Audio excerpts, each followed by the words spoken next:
싸우는 심리학 제1부 사회적 존재 3. 인간의 본성 인류의 탄생은 곧 사회의 탄생이다. 개인이냐 사람이냐. 프롬의 말대로라면 진정한 개인의 출현은 자본주의 사회가 되어서야 비로소 가능해졌다고 말할 수 있다. 그는 중세 봉건제 사회의 사람들은 항상 집단이나 공동체 속에서만 자기를 확인했다고 주장한다. 예를 들면 나는 농노이다. 어느 마을 사람이다. 기독교인이다. 라는 식으로 집단을 통해서만 자기를 규정했다는 것이다. 물론 중세 봉건제 사회 사람들이 자본주의 사회의 사람들보다 훨씬 더 집단주의적이고 공동체 중심적이라는 것은 분명하다. 그러나 그들을 아직 자기 자신을 하나의 개인으로 인식하지 못하는 1차적 관계에 의해 외부 세계와 맺어진 존재, 즉 진정한 의미에서의 개인이 아니라고 규정하는 것은 중세인들에 대한 터무니없는 과소평가다. 자기 자신에 대해 어느 정도로 알아야 스스로를 하나의 개인으로 인식했다고 판단할 수 있을까? 중세인이 벌이나 개미가 아닌 이상 자기 자신이 집단이나 타인들과 분리되어 있는 하나의 독립적인 생명체임을 어찌 모를 수 있겠는가? 또한 동물과 자연과의 조화로운 관계가 1차적 관계라면서 중세인과 외부 세계 사이의 관계도 1차적 관계라니 도대체 어찌 된 일인가? 진정한 개인이라는 말은 높은 수준으로 성숙되고 발달된 사람을 지칭하는 데 써야지 근대인을 지칭하는 데 사용해서는 안 된다. 비록 중세인이 근대인보다는 공동체 중심적이고 권위주의적이며 봉건적이었지만 그들 역시 자의식이 있는 개인이었다. 또한 중세 봉건제 사회에서 사람과 자연과의 관계, 그리고 사람들 사이의 관계는 1차적 관계, 프롬이 말하는 1차적 관계는 원칙적으로 서로 분리되지 않은 관계를 의미한다. 가 아닐 뿐만 아니라 1차적 관계의 잔재도 없다고 보아야 한다.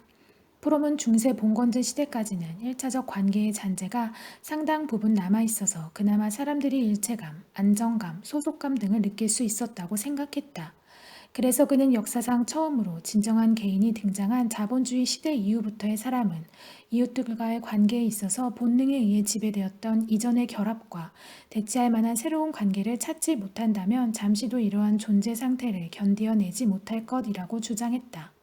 이렇게 프롬은 1차적 관계를 본능에 의해 지배되었던 결합, 즉 본능의 지배를 받는 동물이 맺고 있는 관계와 유사한 것으로 본다. 하지만 그는 반복적으로 인류가 이성을 가지게 됨으로써 그리고 사회적 존재가 됨으로써 본능의 지배를 받지 않는 존재가 되었다고 강조하지 않았던가. 아마 누구라도 조선시대 사람들에 관한 기록을 조금만 읽어본다면 그들 사이의 관계가 본능의 지배를 받는 1차적 관계라거나 감히 그들을 전 개인적인 존재라고 말하지는 못할 것이다. 인간 본성과 사람의 모순에 관한 프롬의 이론, 그리고 그것의 구체적 표현인 자유의 이중성에 관한 이론은 사실상 그의 전체 이론을 떠받치는 주출돌이라고도 할 수 있다. 그렇다면 프롬은 왜 이런 중대한 문제를 다루면서 치명적인 실수를 하게 되었던 것일까? 결론부터 말하자면 그것은 그가 개인과 사람을 혼동했기 때문이다. 프롬은 무엇보다 인류의 탄생, 즉 동물적 존재가 사회적 존재로 이행하는 과정의 본질을 완전히 잘못 이해하고 있었다. 인간은 개인이 됨으로써 자연으로부터 분리되어 인간이 되는 첫걸음을 내디뎠다. 인간은 혼자이고 자유롭지만 무력하고 두렵다. 그리하여 새로 얻어진 자유는 재앙처럼 보인다. 인류학을 비롯한 여러 연구들을 통해 분명히 밝혀졌듯이 인류의 탄생이란 곧 사회가 탄생하는 것이었다. 사회적 존재는 무리 생활을 하던 유인원이 여러 가지 복합적인 원인에 의해 자연을 지배하기를 바라게 되었을 때, 즉 동물에게서는 찾아볼 수 없는 최초의 사회적 존재로서의 동기가 생겨났을 때에 탄생한다.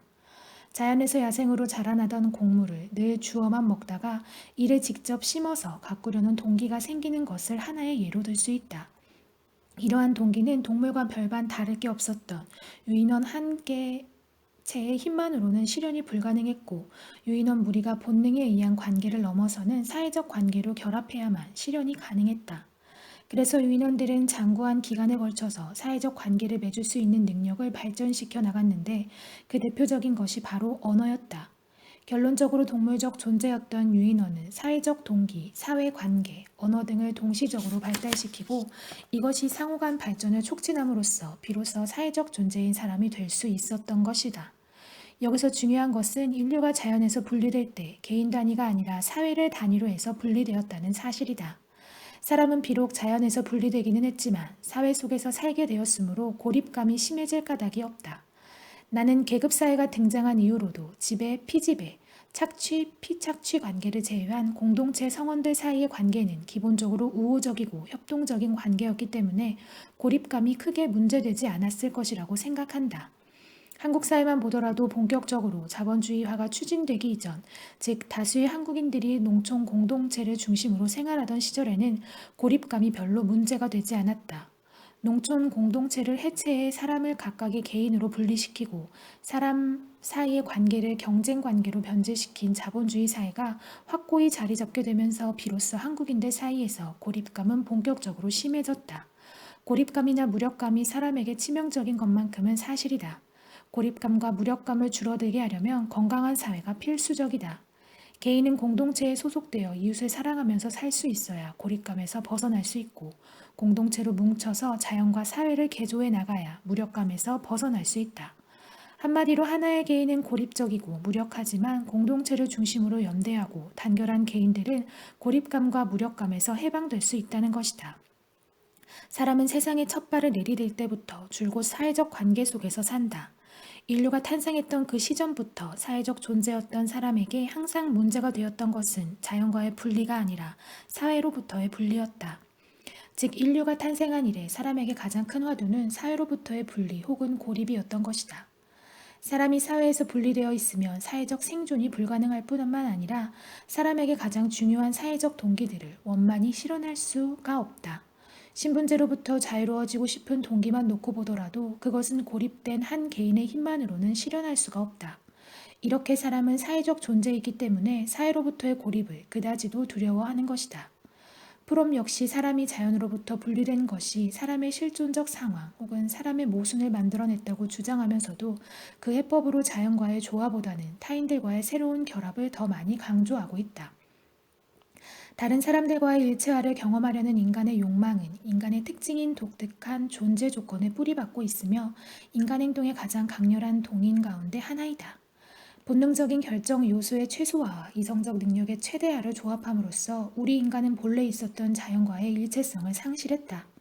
따라서 완전한 고립감, 그것은 실로 우리를 정신 이상에 빠지게 할 것이다. 을 느끼지 않기 위해서는 동포와 자연과의 새로운 결합을 찾아내야만 했다. 다른 사람들과의 일체화 혹은 동포와의 새로운 결합이 인간 행동의 가장 강렬한 동기 가운데 하나라는 프롬의 말은 전적으로 옳다. 사람은 오직 사회관계 속에서만 살아가고 발전할 수 있는 사회적 존재이기 때문이다.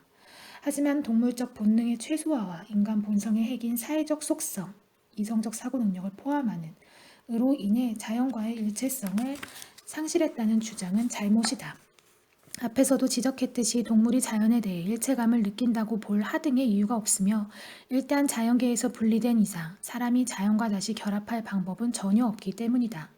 물론 자연을 일방적으로 착취한 결과인 환경 파괴와 같은 현상을 거론하면서 자연과의 관계를 재정립해야 한다고는 말할 수 있겠지만 그것은 자연에 대한 일체감 회복과는 별개의 문제이다. 자연에 대한 일체감의 회복은 인류가 이성적 능력을 상실해 다시 동물이 되어야만 비로소 가능한 것이기 때문이다. 지금까지 살펴보았듯이 프롬은 사람이 자연계에서 벗어나 사회적 존재가 된 것을 축복이자 저주로 보았다. 그러나 이것은 사람이 자연으로부터 분리될 때 개인이 아닌 사회를 단위로 해서 이루어졌다는 역사적 사실을 간과한 잘못된 견해이다. 한 개인과 사람이라는 유적 개념을 혼동하는 잘못은 프롬의 이론 곳곳에 발견된다. 예를 들면 그는 한 개인과 환경을 대비하는 행동주의 심리학자들처럼 사람 일반과 세계와의 관계를 한 개인과 세계와의 관계와 자주 혼동하고 있다. 비이성 대 이성의 오류. 프롬은 동물이 무자각 상태에 있기 때문에 즉 의식이나 이성적 사고 능력이 없기 때문에 수준 높은 괴로움을 체험할 수 없다고 보는 듯하다. 동물은 자의식도 없고 자신이 죽는다는 사실도 모르고 자신이 보잘것없고 무력하다는 사실도 모르니 괴로울 게 없다는 것이다. 반면에 똑똑한 사람은 자의식도 있고 자신이 죽는다는 사실도 알고 자신이 보잘것없고 무력하다는 사실도 안다. 그래서 자연을 초월하기는 하지만 엄청난 괴로움에 시달리게 된다. 사람에게는 다른 동물과 마찬가지로 직접적이고 실제적인 목적을 달성하기 위해 사고 과정을 이용하게 하는 지능이 있지만 다른 동물은 갖지 못한 또 하나의 정신적 특성이 있다. 사람은 자기 자신을 알고 과거와 미래를 알고 자신이 보잘것없고 무력하다는 것을 알고 있다. 사람은 처음으로 삶을 삶 자체로 자각하는 자이기 때문에 그 밖의 모든 다른 삶을 초월한다. 사람은 자연 속에 있고 자연의 명령과 우발적 사건에 묶여 있지만 동물을 자연의 한 부분으로 만드는 무자각 상태에 있지 않기 때문에 자연을 초월한다. 프롬의 이런 견해 역시 쉽게 동의하기 어렵다. 우선 자의식이 있다는 것, 그리고 자신의 생이 유연하다는 것을 안다는 것이 괴로움의 진정한 원천이란 말인가? 사람과 같을 수는 없겠지만 동물 역시 특히 무리 생활을 하는 동물들의 경우에는 무리에서 홀로 떨어지면 고립 혹은 분리에서 비롯되는 고통을 느낀다. 사람에 비하면 자의식이 거의 없다고 해도 무방한 늑대나 개, 원숭이 등에게도 분리불안이 있다는 것은 익히 잘 알려진 사실이다. 또한 자신이 죽는다는 사실을 아는 것 자체가 사람에게 큰 고통이나 걱정거리가 아니라는 것은 여러 심리학 연구들에 의해 밝혀졌다. 예를 들어 한 임상적 연구에 의하면 자기의 삶에 만족하는 사람일수록 죽음을 담담하게 받아들이는 반면 그렇지 않은 사람일수록 죽음을 두려워한다고 한다. 한마디로 죽음에 대한 공포나 인생의 유한함에 대한 한탄은 죽음 그 자체가 아니라 자기의 삶을 얼마나 가치 있는 것으로 인식하는가와 관련이 있다는 것이다. 마지막으로 사람이 보잘것없고 무력하다는 것을 아는 것과 관련된 고통은 주로 사회에서 고립되어 있는 개인에게 고유한 것이지 모든 사람이 항상 체험하는 고통은 아니다. 민중 봉기나 사회혁명 등에 참여했거나 그것을 지켜본 이들은 단결된 사람의 힘이 얼마나 강력한지를 체험할 수 있었고 역사의 교훈을 볼 줄 아는 사람들 역시 한 개인은 보잘것없고 무력할 수 있지만 각성되고 조직화된 사람들의 힘은 위대하다는 사실을 알고 있다. 마르크스가 사람의 본성을 자유로 규정했던 것 역시 인류 역사에서 사람이 일관되게 자유를 쟁취하기 위한 투쟁을 벌여왔기 때문이었다. 만일 마르크스가 사람 일반과 개인을 혼동했다면 그는 사람의 본성을 감히 자유라고 주장하지 못했을 것이다. 프롬이 말한 대로 한 개인은 얼마든지 보잘것없고 무력할 수 있다. 그러나 그것이 사람 일반의 본성은 아니다. 이런 점에서 프롬이 사회적 존재로서의 사람의 본성을 규명하겠다는 초기의 문제의식으로부터 이탈해 실존주의적인 인간 본성으로 나아간 것은 참으로 유감스럽다. 프롬이 사람은 사회적 존재이다 라는 마르크스주의적 인간관에서 사람은 생물학적 존재인 동시에 사회적 존재이다 라는 인간관으로 후퇴하고 그 결과 사람의 모순을 인간 본성으로 규정하는 잘못을 범하게 된 근본 원인은 프로이트주의에 있다. 물론 프롬은 프로이트주의를 강하게 비판했던 심리학자이지만 안타깝게도 프로이트주의의 잘못된 이론들, 특히 프로이트주의의 인간관을 모두 다 전면적으로 거부하지는 못했다. 프로이트는 사람의 비극을 동물적 본능인 원초화와 이성의 상징인 자아 사이의 갈등에서 찾았다. 원초화의 충동을 자아는 어쩔 수 없이 억압해야 하므로 양자는 서로 갈등하는데 프로이트는 그것을 신경증의 원인이자 인간 존재의 온갖 비극을 양상하는 원천으로 이해했다. 프로이트가 생물학적 존재의 본능인 원초화와 사회적 존재의 상징인 자아 사이의 모순을 사람의 모순으로 이해했다면 프롬은 말 그대로 동물과 사람 사이의 모순을 사람의 모순으로 이해했다. 이런 점에서 사실상 프롬의 사람의 모순에 관한 이론이란 전통적인 서구 사회의 인간관인 비이성 대 이성을 계승한 프로이트주의의 인간관을 재포장한 것에 지나지 않는다. 그러나 사람이 사회적 존재라는 것은 사람에게 본질적인 것은 사회적 속성이고 동물적 속성은 부차적임을 의미한다. 따라서 사람을 생물학적 존재와 사회적 존재가 병렬적으로 혼합된 혹은 두 가지가 같은 비중을 차지하면서 대등하게 갈등하는 이도 저도 아닌 존재로 규정하는 프롬의 인간관은 전적으로 잘못이다. 프로이트주의의 잘못된 인간관에서 완전히 벗어나지 못했기 때문에 프롬은 인류가 평소에는 원초화의 억압에 성공하더라도 전쟁, 천재지변, 사회적 분열 같은 특별한 환경에 의해 쉽게 통로가 열려 억압된 원초적 충동이 분출할 수 있다고 우려했으며 심지어 모든 사람이 전진적 단계에 도달하는 경우에도 원초적 잠재력이 완전히 사라지지는 않을 것이라고 주장했다. 동시에 이성의 개발을 해결책으로 강조했던 프로이트처럼 인간은 자기가 자연의 주인, 자기 자신의 주인이 될 때까지 자기의 이성을 계속 발전시켜 나가지 않으면 안 된다고 강조했다. 이런 자기 모순적인 입장에서 원초화가 있는 곳에 자아가 있게 하라며 이성을 계속 발달시켜 이들을 통해 통제해야 한다고 주장했던 프로이트와 완전히 동일하다. 결국 프롬은 프로이트주의의 오류와 단호하게 결별하지 못했기 때문에 프로이트주의의 인간관으로 마르크스주의의 인간관을 오염시킴으로써 사회적 존재인 사람의 본성을 규명하는 데 실패했다. 그렇다면 인간의 본성이란 무엇인가? 만일 사람은 사회적 존재라는 입장에 확고히 선다면 인간 본성을 어떻게 이해하는 것이 옳을까? 사회적 존재로서의 인간 본성, 사람의 근본 속성을 규명하려면 무엇보다 사람과 세계와의 관계를 연구해야 한다. 왜냐하면 어떤 존재의 속성은 외부 세계와의 관계에서만 드러나기 때문이다. 예를 들어 물이 불을 끄는 속성을 가지고 있다는 사실은 두 눈을 부릅뜨고 물을 들여다보거나 물을 이리저리 해부해봐도 절대 알 수 없다. 그 속성은 물이 불과 관계를 맺는 모습을 통해서만 확인할 수 있다.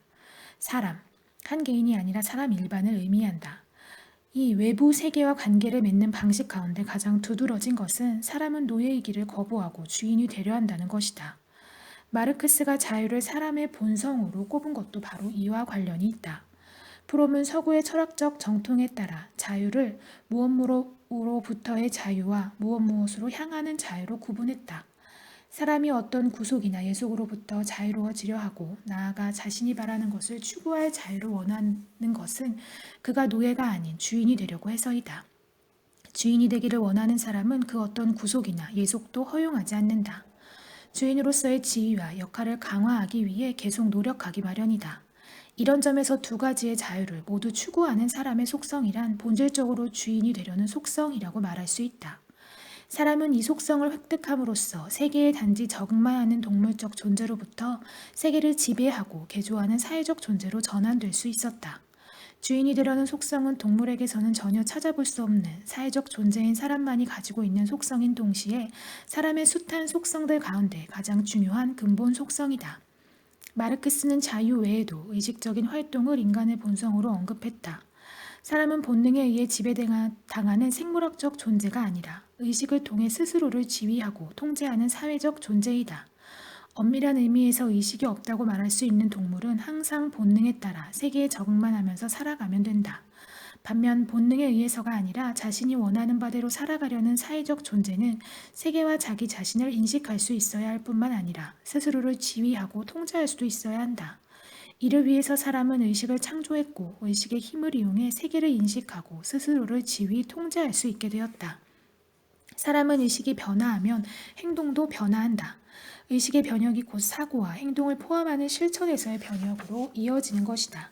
실천에서의 변혁은 새로운 인식과 경험을 가능하게 해주므로 그 과정에서 사람은 한 단계 더 성장한다. 이와 관련해 마르크스는 헤겔 법철학 비판에서 사회 변혁을 위한 혁명을 통해 인간은 스스로를 변화시킨다고 말하기도 했는데 이를 좀 도식적으로 정리해보면 다음과 같다. 사회 변혁을 원한다. 사회 변혁을 원한다는 사실이 의식의 반영, 의식을 이용해 스스로를 지휘 통제, 변혁적 실천, 실천 과정에서 인식하고 경험한 것들이 새롭게 의식의 반영, 의식의 변화, 사람의 성장, 발전, 더 높은 수준의 사회 변혁을 원한다.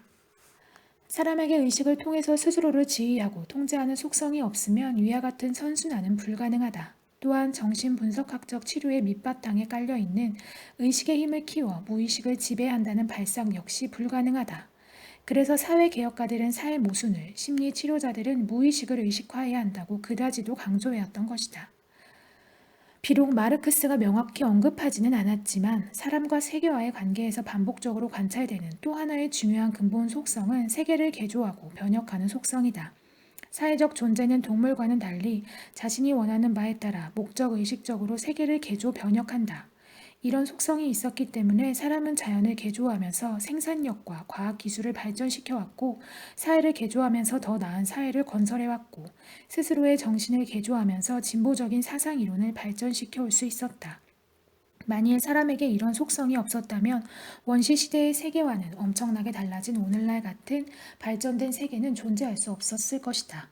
따라서 세계를 목적-의식적으로 개조, 변혁하는 속성을 생산적 속성으로 지칭하든 아니면 변혁적 속성 혹은 창조적 속성으로 지칭하든 이 속성이 사회적 존재의 근본 속성임은 분명하다.